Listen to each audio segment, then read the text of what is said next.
Hello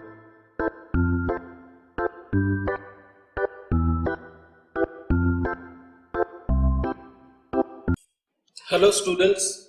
So in this lecture today we will learn about some important factors, important concepts in electronics about the transistor and its different types we are studying. In this section we will study the transistor CE configuration and some very important basic concepts that are required for understanding the transistor action.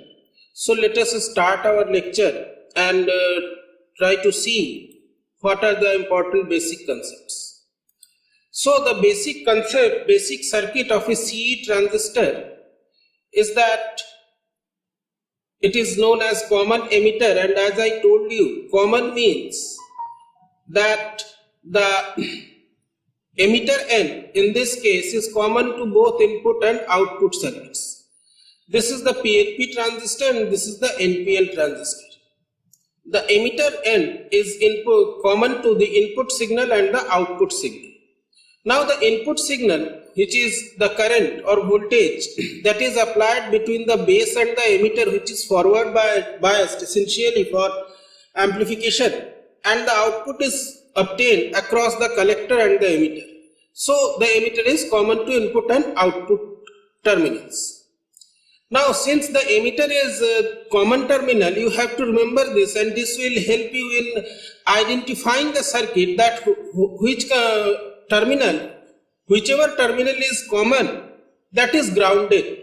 Here you can see the emitter terminal in both the cases of NPN and PNP transistor, it is grounded. So this is essentially a very easy trick, or it is a very easy way to understand from the circuit. You can identify which configuration it is, because in most of the cases the students find it difficult to understand which configuration the transistor is being used.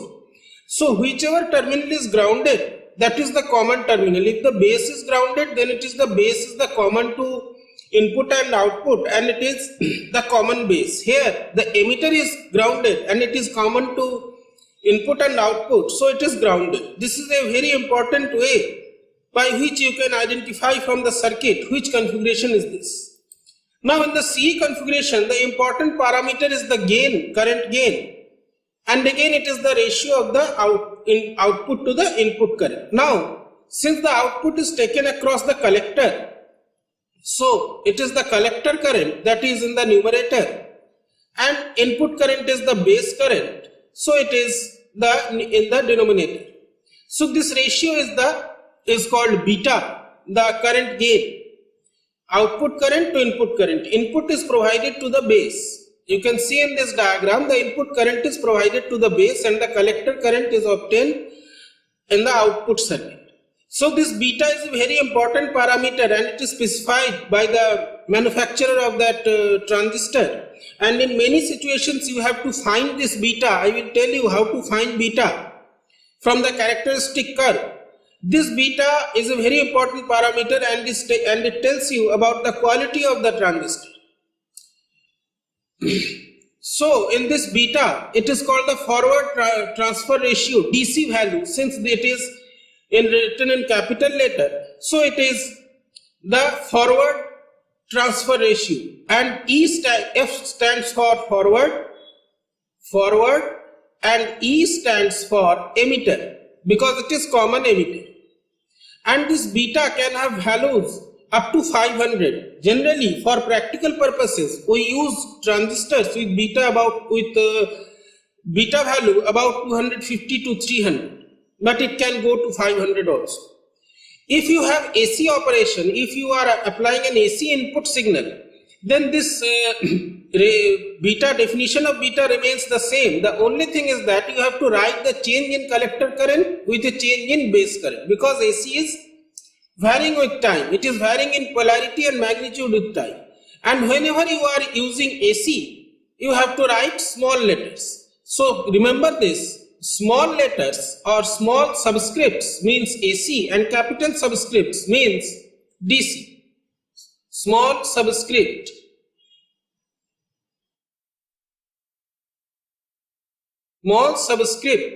means AC capital subscript means DC. So this is the basic concept. Now we have this important equation for transistor currents that I told you in the last lecture. This equation is valid everywhere. All the further equations, they are based on this equation, that is the IE is equal to IC plus IB. Now IC, if you see IC, and we have seen the definition, beta is equal to IC by IB. So you can write IC as beta IB, then IE becomes I beta IB base current into 1 plus beta. This is a relation that you can obtain. Now we can also obtain a relation between alpha and beta, and using the same equation and the definitions of alpha and beta, we can obtain this relation beta by alpha. Now from this relation, again we will use the fundamental relation. You can have beta in terms of alpha or alpha in terms of beta. This is beta in terms of alpha and this is alpha in terms of beta. So in the numerical problem, if you are given alpha and you are asked to find the value of beta, you can use this relation. Or if beta is given, you have to find out what is the alpha, then you can relate this equation and find out the value of alpha. Now these equations, they are very simple equations, but one thing you should remember, that alpha and beta have been defined for different configurations, and in this way you are actually connecting the two configurations. If I am not clear, then let me explain it again. In the last lecture, we have studied the common base configuration, and there we obtained a relation for alpha. This alpha is IC by IE, because this is the alpha was defined for common base configuration, where the input was fed to the emitter and the output was collected through the collector. In the base common emitters configuration, base is the terminal where the input is fed and the output is collected through the IC or the collector. So basically this equation, beta alpha is equal to beta by 1 plus beta, or beta is equal to alpha by 1 minus alpha. You are actually relating the two configurations. So this equation, mathematically it is very simple. This is just some plus minus and taking the ratio, you can get the equation. It is not involving any very complex derivation of calculus or anything, but this relation physically, it is connecting the two configurations, connecting CB and CE, and this physics and this concept will be very useful in the further sections when we will study the amplification in detail. So here you have alpha IC by IE, beta is equal to this, and these are the relations that are very important in solving the numerical problems involving the transistors. Now there are some more important parameters that are related to transistor, and in many of the situations they are generally skipped out or they are not included in the syllabus, but you should know this. One is the emitter efficiency. This is called emitter efficiency and denoted by gamma. This is also called injection efficiency. From the term efficiency, you can have an idea what this parameter is telling about. It is telling about the ratio of output to input, but it is related to emitter. Now what you have to understand is, emitter is that terminal which injects majority charge carriers. It is highly doped. We have learned in the previous lecture that it is highly doped and it injects majority charge carriers, or majority, maybe they may be holes or electrons, whatever. So this is related to efficiency, means how many carriers are injected and how many are contributing to current. Current injection of injected carriers, JE is current density, basically current density. You can also say this as current density of majority charge carriers, and the total emitter current. Now why this parameter is considered, or why this parameter is important? Because we have seen that the transistor is a 3-terminal device. This is the emitter. Suppose I am taking the PNP transistor. I am taking the PNP transistor. This is the base and this is the collector. This is the emitter, this is base, this is collector, this is base. This is collector. Now, it is injecting, suppose it is injecting the plus charge carriers. Some of the plus charge carriers are recombining with the electrons in the base because its polarity is opposite to that of the emitter. So some charge carriers or some injected charge carriers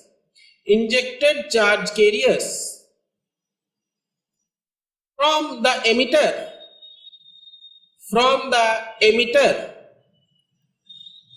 recombine in the base. So all the charge carriers that are emitted by the emitter, maybe they are holes or electrons, they do not form the emitter current. Some of them are lost as recombination. That is why we need to define this parameter gamma, the efficiency, emitter efficiency. Now, diffusion current at the emitter junction is suppose INE. And suppose it is IPE. INE is the diffusion current due to electrons at the junction, and diffusion current due to holes. Suppose it is IPE. So this gamma is IPE by IPE plus INE. This is for PNP. For NPN, the numerator will be INE. Now the large signal current gain for a common base transistor, the large signal current gain is alpha, that I have told you. And this alpha, the proper expression for alpha is something like this. This is the collector current, this is the emitter current. We have seen that in the previous section that IC by IE is alpha. But more accurately, the IC is the difference of the collector current minus the collector current, which is due to minority charge carriers. This subscript O, it stands for open circuit. In the open circuit, it is expected that there will be no collector current because the resistance will be very high. But some of the current flows, and this current flow is due to the minority charge carriers. And that is called the leakage current. I have told you in the previous lecture, leakage current, or sometimes it is called dark current. Why it is dark current, I will tell you later. So whenever you see this subscript O, means open circuit, leakage current, that is not flowing due to voltage, that is not flowing due to biasing. Leakage current flowing due to minority charge carriers,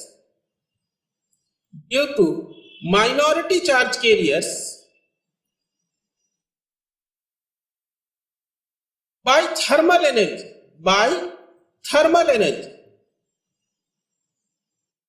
These minority charge carriers are flowing due to thermal energy. So this is the more accurate expression for alpha. Now what we have to see, we have to understand the most important thing in electronics or in the transistor section is the transistor characteristic. Now in the case of diodes, I have discussed you the PN junction diode, the input and the output characteristics, the forward bias, the reverse bias. Now characteristic, it is basically a current voltage graph. Since it depends or it shows the characteristic of the semiconducting material, it is called characteristic. So this characteristic is basically a current voltage graph. A graphical representation of the variation of current when the voltage is varying. This is the basic concept. Now what happens in case of a transistor? We have seen for the diodes, forward biased, this one is the forward biased, and when you are in the reverse bias, it is something like this, breakdown is occurring. Information about the transistor action or how the transistor is operating, it can be obtained from the characteristic curve. They are for voltage current graphs similar to diodes because transistor is also a combination of two diodes. Now the characteristic curve, they help in getting more in-depth information about the things that are occurring in the current conduction. How the current is being conducted And from the characteristic, we can get a large amount of information about the operation of the transistor, different types of operation. So one example is called the collector family of curves. Remember, this collector is the terminal from where the output is taken. Collector is the terminal. I am discussing this characteristic in a general manner. We will see the characteristic curves for each of the configuration CE, CB and CC. Most important is CE and then it is CB. CC we will discuss in the last. Collector is the terminal from where the output is taken or output is obtained. So this is called a collector family of curves. Now let us see how does it appear and what is this collector family of curves. Now there is a word family of curves. In mathematics you must have studied the family of lines concept. They are called family because they can be obtained from the same equation. So here also there is a similarity here. Now let us see why they are called family of curves. The question is why family of curves. Now a general plot looks like this. On the y-axis you have the collector current. Here you have the collector emitter voltage, the voltage difference between the collector and the emitter. See, this is a general concept. We have that input is obtained or input is fed between the emitter and the base. Emitter base is forward bias, collector base is reverse bias.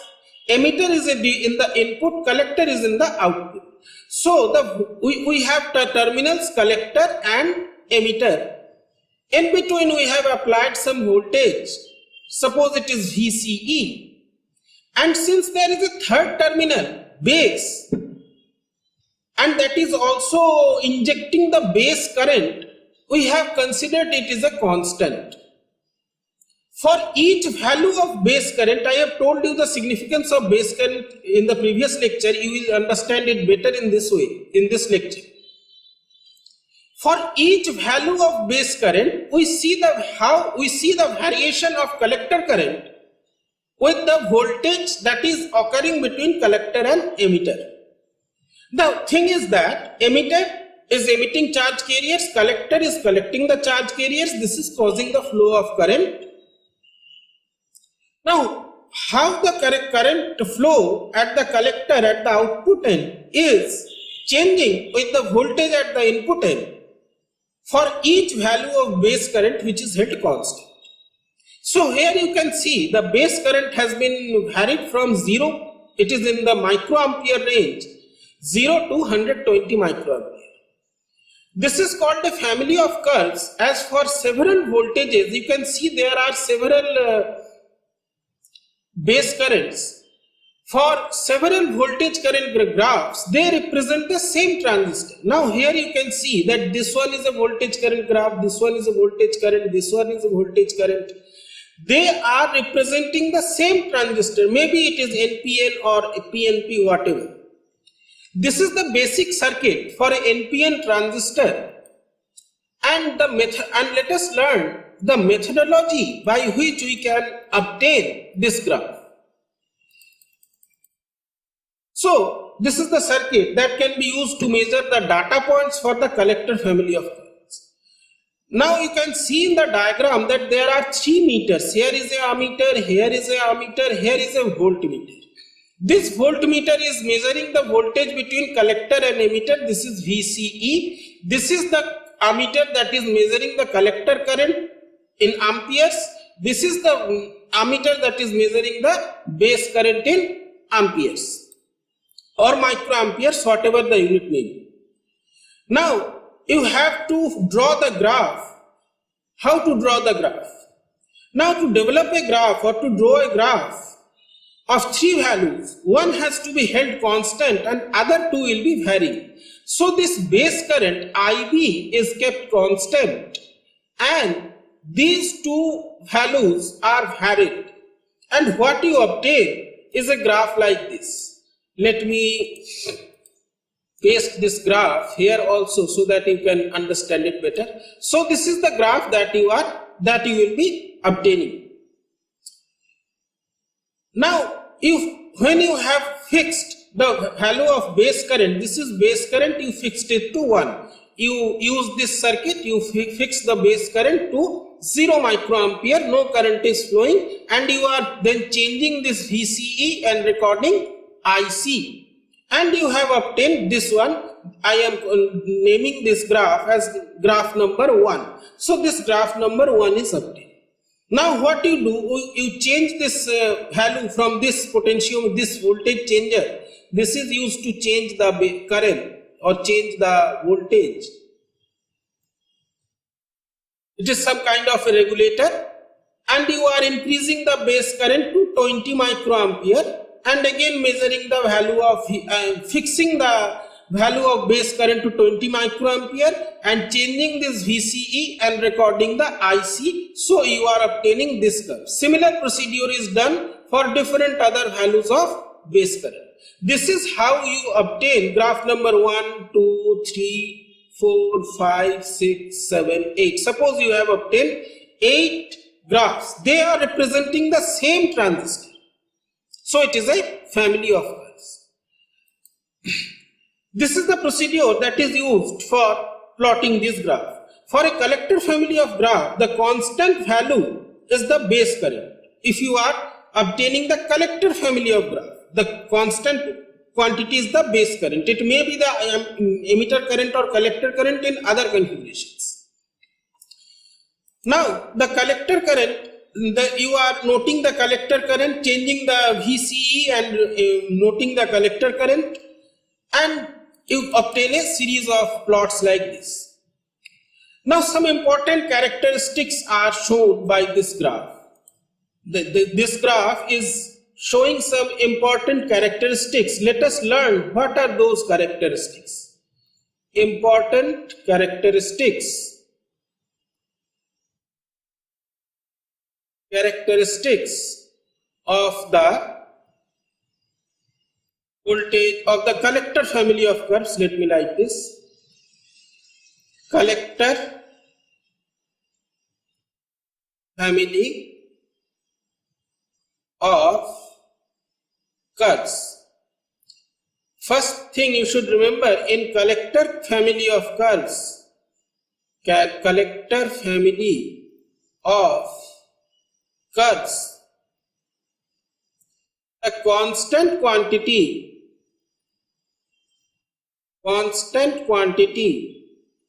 is the base current. This base current is held constant, or let me write it in more detail so that it is easy for you to understand. Graphs are plotted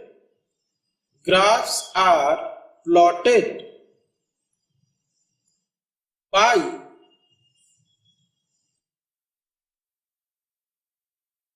varying VCE, voltage between collector and emitter, and the collector current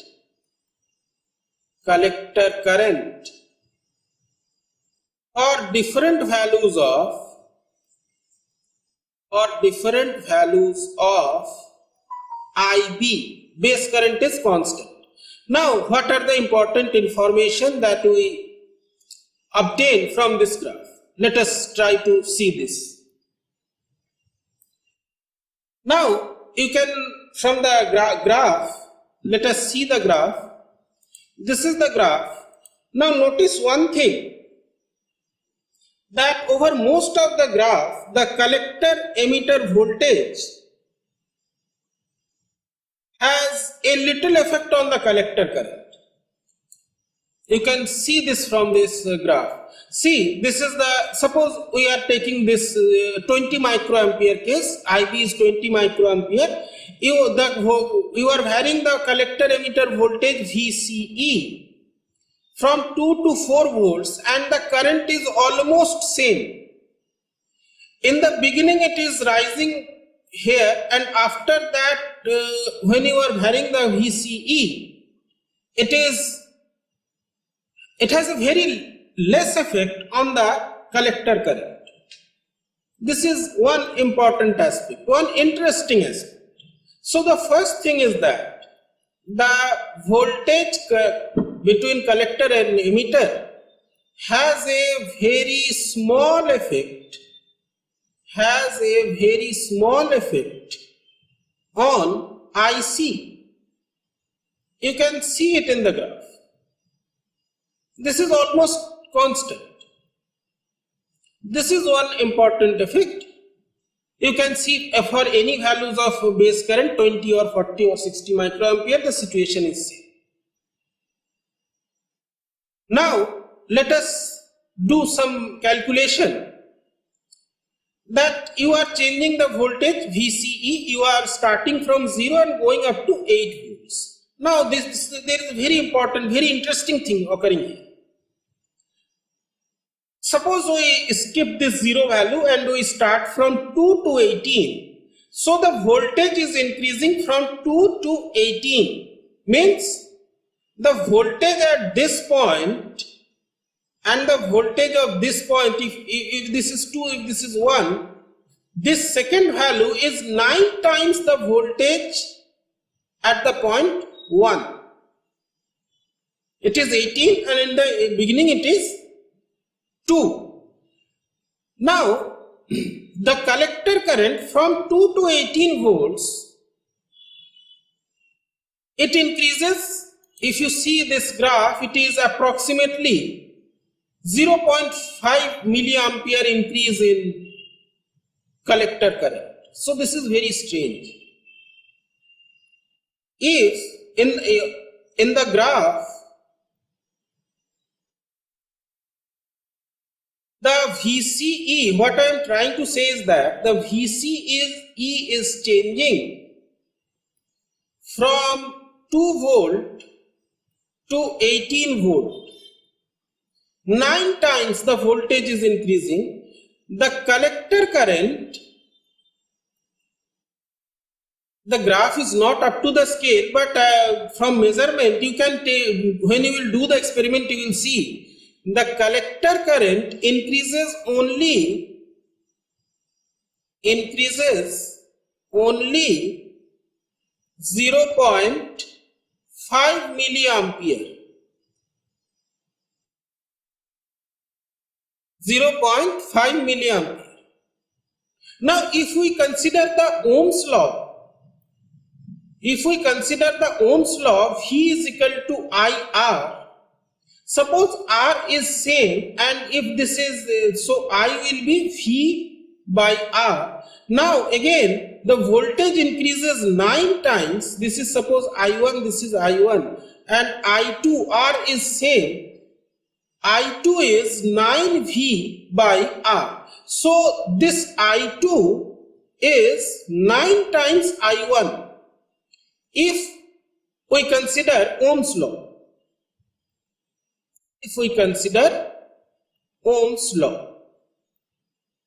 This is 9 times the current. But here in the case of transistor,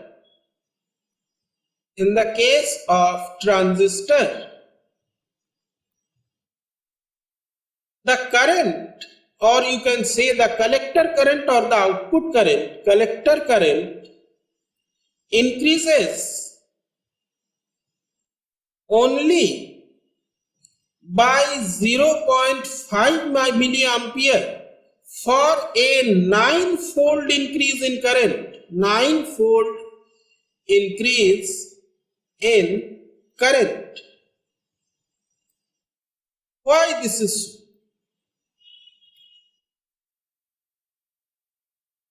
This is the most important, very interesting thing. If it is a ohmic conductor, we should increase that. If the current voltage is increasing 9 times, the current would increase 9 times. But this is not occurring. So the conclusion that we obtain, that we reach in this from this data is that the transistor is not a simple resistor where we can get the Ohm's law. So transistor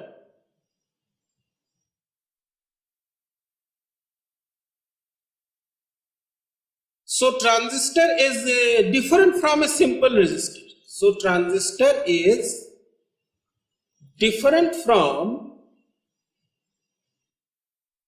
a simple resistor where we apply the Ohm's law and all that thing. It is not so. It is different. The major effect on the collector current is occurring due to the base current. This is the importance of base current. The collector voltage is affecting, or the collector emitter voltage is affecting the current only at very low values. Again, let me show you the graph.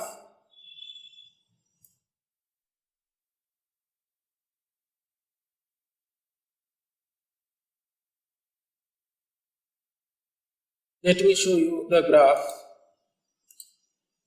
So this is the graph.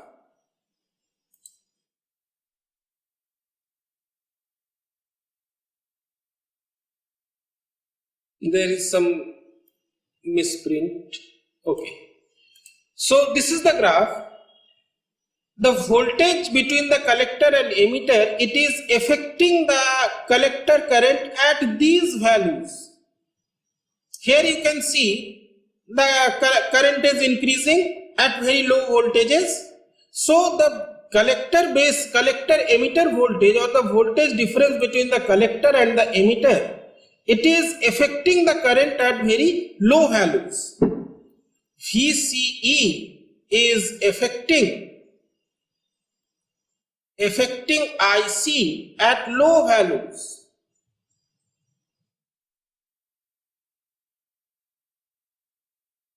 At low values. At higher values, the base current is controlling the output current. So this is the importance of base current. The base current is affecting the current at output, or better you can say, for instead of using affecting, you can say controlling. So the base current is controlling the output current significantly. This is the importance. So in the next section we will see the configuration, C configuration, and the transistor input and output characteristic. For C configuration, then we will see the common base configuration and further details about the transistor action. How does the transistor action take place? Why CE is more used? We will see to these concepts in the next lecture. For the time being, stay connected, watch the videos, like, share and subscribe. That will help me and you too. Thank you.